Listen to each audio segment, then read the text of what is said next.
Well, hello everyone, and welcome to Painless Universal, a conversation with myself, Anne Welsh.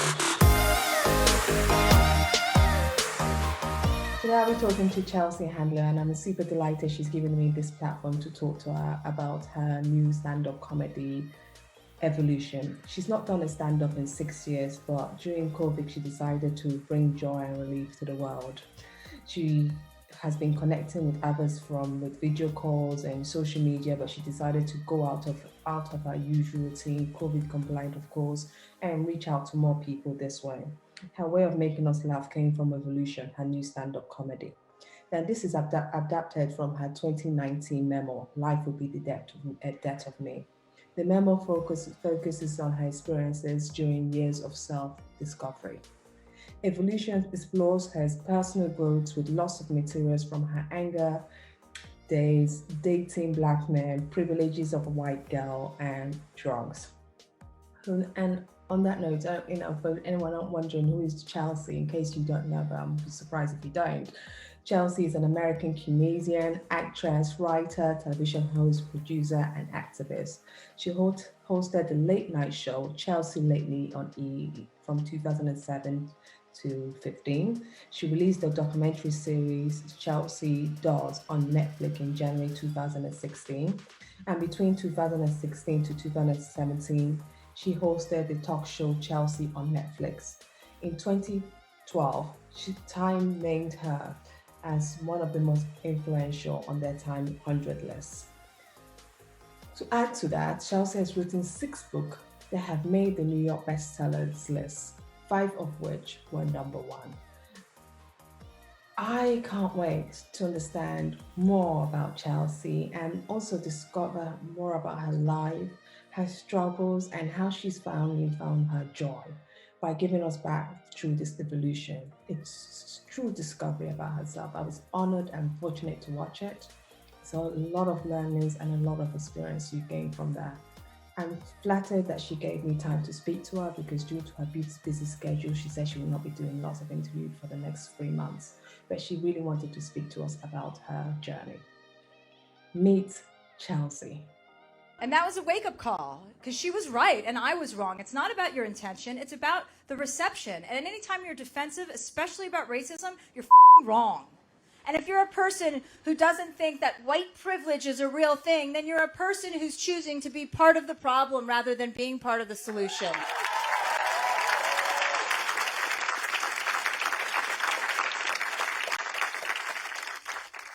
Because the world is only getting browner and gayer, so you better hop on board. Hey, everyone, thank you so much for joining Painless Universal conversation with myself, Anne Welsh. I have the amazing Chelsea Handler, as we said in the intro. We're here to talk about evolution. I watched the stand-up comedy and I was super blown away by your material, your piece. It was totally different. I watched everything about you, and this one was totally different. It was totally real and very empathetic, like you keep emphasizing in it.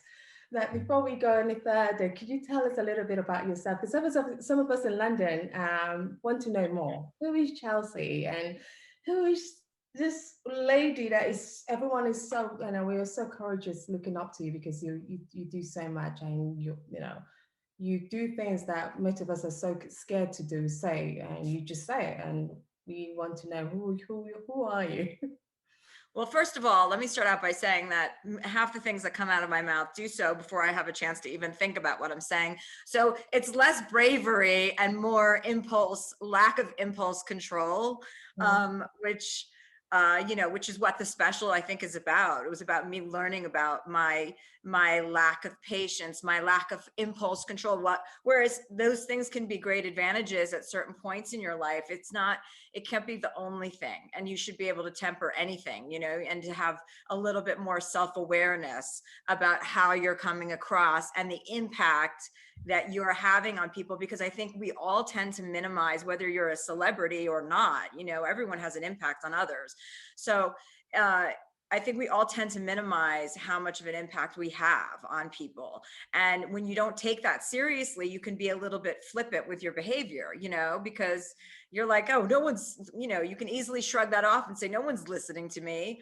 But the fact of the matter is, people are listening to everybody in this world. So yeah, at a certain point in your life, they call it like a midlife crisis, probably for a fucking reason, because it happens when you're in the middle of your life. As soon as you turn 40, you go blind and you're like, oh my God, I can't believe, what am I doing with my life? Like, is this it? What is my purpose?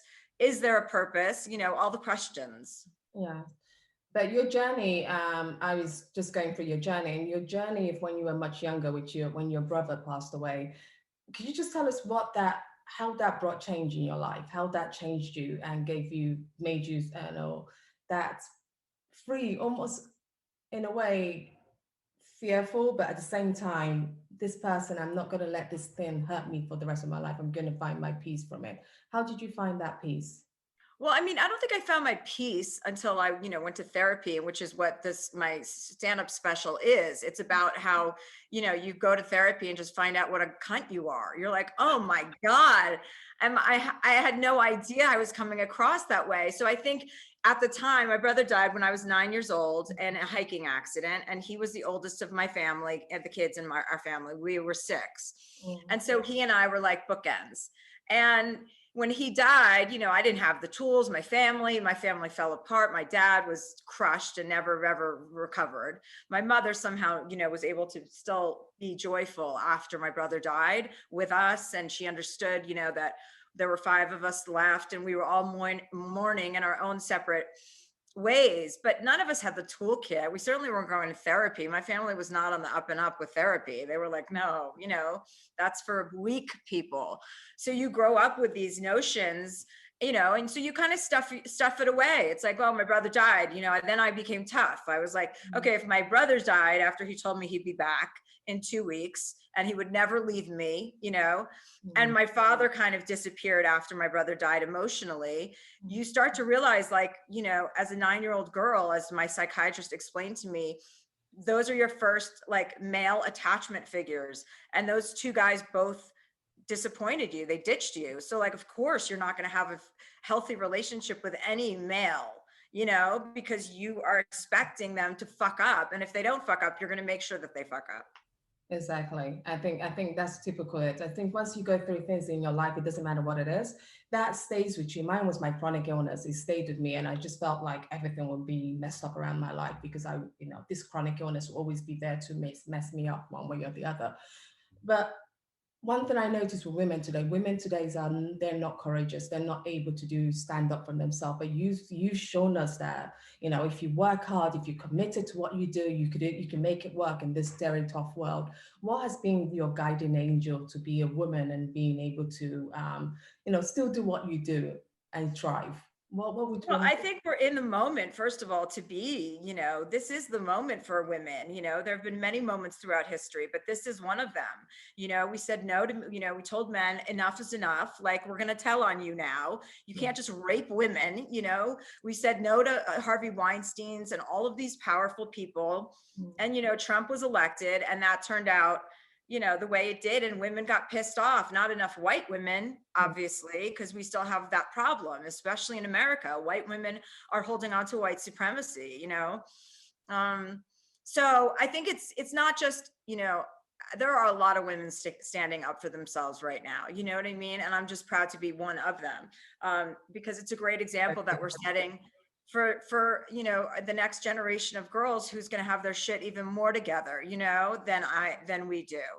Your evolution, you talk about white women's supremacy. I mean, white women privilege, and some of them are in denial about it.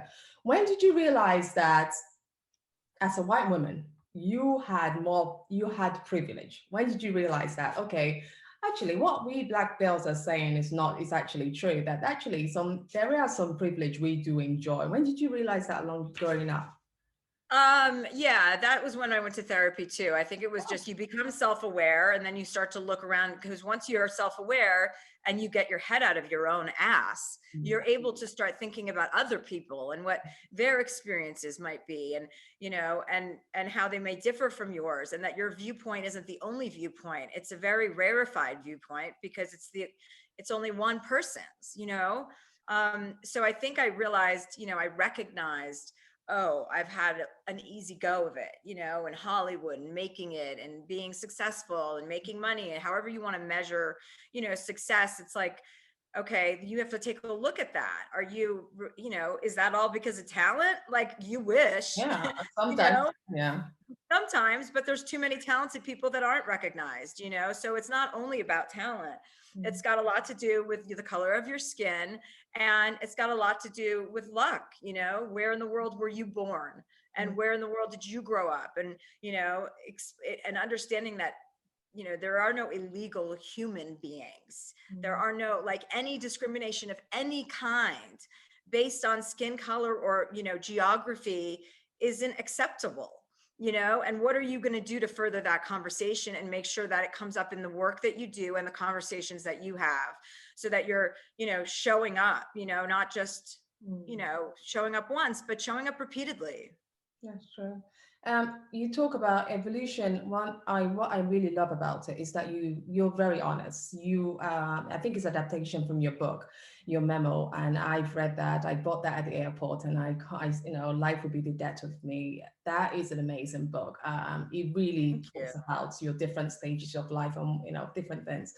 But in evolution, you really go there on stand up and talk about your anger issues, your dating of black men and different stages of it, your drug issue. Why were you willing to be so open at this stage of your life? Well, first of all, I mean, honesty is really the best thing to share with others, because when you're telling a story, which is what I'm doing, I'm telling a story about my own personal experience, in therapy, how humiliating it is, how hilariously devastating it is. It's all of the things. And when I was going to therapy and I was having these huge light bulb moments, once I opened myself up to be open-minded to hearing criticisms, like not self-criticisms, but criticisms, constructive criticisms from from your, my therapist, like, then your just whole world opens up and you're like, oh my God, if I'm struggling with this, and it was that easy to wake me up, how many other women, are experiencing the same thing or can't afford to go to a therapist like I did, that, if I've made a career of oversharing, then why not overshare, the really good stuff, and actually that can help people. And during COVID time as well, was that challenging to do this during COVID times? Yeah, I mean, it was challenging because, we flew to the East Coast in the summertime. It was August. And I wanted to do this special in my home state of New Jersey because we were experiencing COVID and they had just had devastation there, and so they were back up and running or getting their feet back under them. And I was like, wouldn't it be great to go home, for evolution? It's a full circle. And so, yeah, so we had to practice that. I mean, I had to practice at clubs. I was with my assistant in Rhode Island and New Brunswick, New Jersey. And I would just do these, there was 30 people in the audience, and they were like comedy clubs that I started doing stand-up in 20 years ago. And it was just so humbling, I'm like, oh my God. And I was doing my show outside at this beautiful venue at this train station. We didn't know if we were going to have 100 people or 400 people. We just didn't know what was going to happen. But I knew in my mind, I'm like, this time I wanted to contribute to this dark time that we're living in, and I wanted to have something be out there, and HBO Max was like, yes, but if you can do this, we want you to do it. So it was great. Yeah, but it was very humbling and I loved it. I love it as well. I think anyone who hasn't seen it should definitely go see it. In UK, it's difficult to get hold of it, but there's different ways, because you really are humbling in that one, and you go out all out and talk about the stuff. There's one interview I saw of you, and because we're all about Painless Universal, and one of the things we talk about is all about pain and how people find their joy. You said learning that you had the right to be in pain. We are suffering from something, you have no shortcut from pain. I was like, wow, there's no shortcut for pain. I've never thought about pain that way. I just thought, okay, if you have pain, deal with pain. And in myself being a pain expert, I never thought, oh, do we have to really deal with it? That you said your life, because of who you your life being so busy, you never thought about pain. You just thought, okay, I don't have the right to be in pain. What made you come to that realization that actually you do have the right and you need to suffer that a little bit to get better? Well, I think it's like, if like your pain, like it works until it doesn't. Like you can repress or suppress or whatever you're doing. And Mm, then, that can be good fuel for you for a little bit, but eventually it catches up, right? Everything catches up. It's mm, like karma, like you say something, the minute I say something like cunty or negative, it's like I slip or, like it's just, you become so in touch with like your vibe. Like what vibe are you sending out? Are you a pain in the ass and negative, or are you fun and cool and optimistic? You know what I mean? mm, So I think that, like, with the, you recognize, oh, if I could suffer through this and just like, you know just be vulnerable. I think that was my biggest issue. Like I didn't want to cry in front of my doctor. Meanwhile, like that's what I'm there to do. He was a psychiatrist. He still is. He's still alive, but um you and I'm sitting there, I would get emotional, or we'd touch around, something, and I would just be sitting there going, no, no, no, no, no, don't cry, don't cry, you don't cry, don't let him see you cry. And it's like, what the fuck? That's what I was there to do, yeah. and I was so tightly, protective. I'm still a little, I'm a lot better, but I'm sure I have a way to go. And then once you do and you release it a little bit, right, like you start to, it feels good, to the catharsis of it. You understand the physiology and the pain you're causing yourself by holding on to such stuff, or pretending it's not there. It better said, you That's know, ignore, like thinking, oh no, I'm fine, I'm fine. I'd be like, I used to say, oh, my brother died when I was 9, like, and people go, I'm so sorry, and I'd be like, don't worry, you didn't do it. Like that was my, defensive way of handling the situation. Oh wow. No, no, I like the way you look at it. On a final note, what gets you up in the morning? And I know it's very early there. What motivates you to get up and keep doing what you do? Because you do so much and everyone looks up to what is Chelsea doing next? And yeah, what motivates you? Skiing. Well, skiing motivates me. I can pretty much get up any time of day to go skiing. So I'm in Canada skiing, celebrating the fact that Donald Trump is no longer the president of the United States. And I think I'll come back to the States when everyone gets vaccinated. So, but what gets me up is, yeah, I want to inspire people, I Yeah. want to be inspired, and I want to inspire. And from your interviews, I know I said that was the final question. From your interviews, you've done so many interviews. What should be your favorite? And any tips for any young girl looking up to you right now and saying, because I know I'm definitely one of those people who look up to you and say, well, I'm really amazed with your courage and standing up for different race as well. Your courage to just speak up and saying things as it is, which a lot of people are very skeptical or reluctant to understand that the real issue going on in the world. But you are very, very open about talking about it. What would be your key message to others listening to you right now? Just like exercise empathy for all people. Like, the less judgment that you can have. This is an ongoing project for me. But the more, the more full you get, like your cup gets fuller, the more loving and forgiving you are, even of people that you're not interested in being friends with or talking to. Just be generous. They're a human being. Everyone's dealing with stuff. And to be generous, it's like, those are when all the beautiful surprises happen. When you're in a situation talking to somebody you never thought you'd be talking to, and all of a sudden, they're giving you the gift. So I think that to be really generous of spirit, not to act selfishly, and, make sure your head is not stuck in your own arse, I'll say, for your benefit. Mm. Evolution, do you think we can watch it in UK very soon or Europe? I don't know what the deal is. I don't know. I know in Canada you can watch it through like another app called Crave. So in the UK there must be something because it's attached to HBO. But yeah, I'm sorry, I don't have more info on that. Okay. Well, thank you so much for your time. I really appreciate it. I really, I needed to speak to you about your life. It's just so fascinating, and I appreciate your time with you today. Oh, well, thank you I appreciate your questions. Thank you. Thank you.